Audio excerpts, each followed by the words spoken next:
Growing up, I really didn't go to church that much. I went to Sunday school as a kid, sporadically.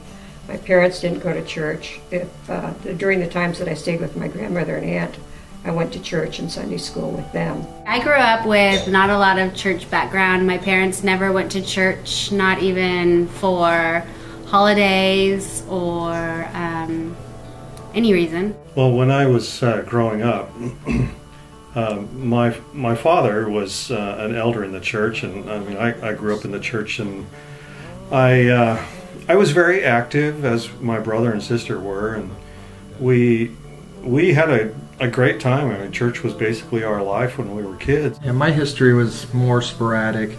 We grew up in a really small rural town, and the nearest church was 15 miles away, so we'd go not very frequently because it was such a trek to get to it. But we would attend all the Easter and Christmas worship, and most of it was all about community and getting together with families in the area. When my brother and his wife started going to church, my kids wanted to go too, and I always said I would never just take them and drop them off, so I started going to church, and it was from there on it was just history. I was going through life doing what I thought I needed to do, trying to get an education so I could make more money, but it was a lonely thing. I didn't really have a lot of people felt like I had the same moral values with. I was out dating, and nothing ever seemed to fit right, and I just kind of was wandering my way around, making my way how I thought I should go. You know, when I graduated from high school, and I actually went to Bible college for a couple of years and realized that probably wasn't for me, and I started working. Life gets busy. I got married. About the time my first child was born, I wasn't that active in the church, and I honestly feel it was bothering me quite a bit. And there was a point where I was at work. I worked at a retail store, and I was standing at the counter one time realizing this is not what I want for my life. I struggled. I remember thinking, just hard thought about what am I going to be doing in the future. And Before I had Jesus in my life, I was in an abusive relationship, physically and mentally. I went through a divorce. I had 2 children out of wedlock, and I was lonely and searching for something that I could not figure out what it was, and thinking it might be in relationships. And I just ended up alone and sad and angry and depressed. I became really involved in the church, did a lot of things, and sang in the choir, attended Bible studies, did a lot of things in the church. And then there were a series of crises in my life, and depression took over. And although I was still very involved in the church, I was not fun to live with. And it turned out that although I walked and talked the part, God was prominent in my life, but He wasn't preeminent in my life. Later on, I got back into going to church, mostly because of a girl I met, and so I ended up going to church because she was going to church at her time, at that point of her life.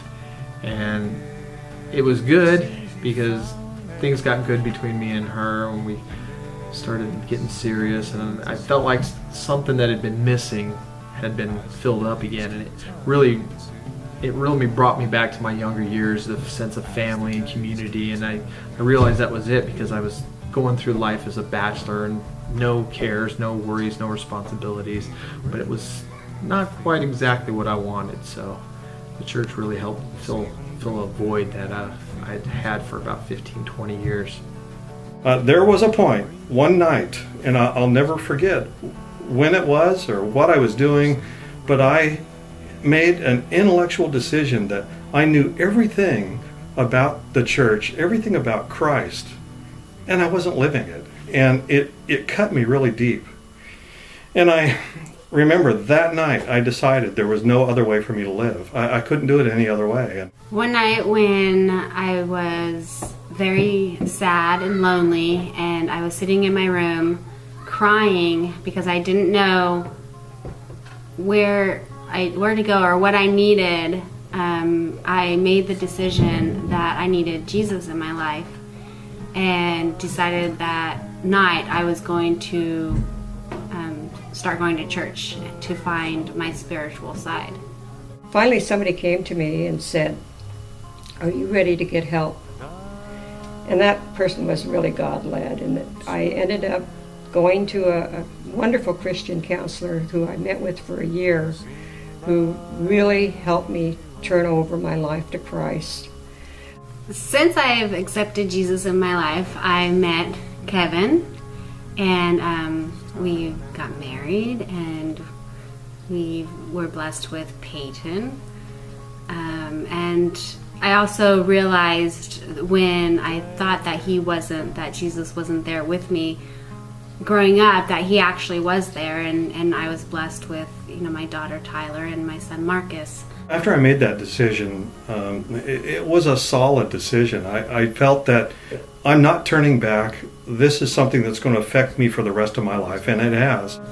It felt like God brought us together in our different circumstances, because after we get together, there was all these little coincidences, like both of us grew up 70 miles from each other, and neither one of us are from Santa Rosa, and lots of little things lined up that allowed us to meet and find each other and to grow together, and then bring our family into the church and grow with the church, and just really kind of fulfill both of our different needs. To this day, I think it defines me. If I'm really good at it, maybe, I don't know, but it is the thing that drives me in my life. It's not my job, it's not my friends, it is my relationship with Christ. And Kevin came into the relationship with no children, and I had two, and so that it's just helped having the church there and Jesus with us to help guide us through teaching our children rights and wrongs and the way of the Bible. Teaching us, Yeah. me especially, Yeah. a little bit about parenting. Yeah. A little bit. Since then, things have not bothered me like they used to, and I'm happy, I'm comfortable with who I am. Just went through a battle with cancer. I didn't really worry about it because I knew God was going to take care of it, no matter what happened.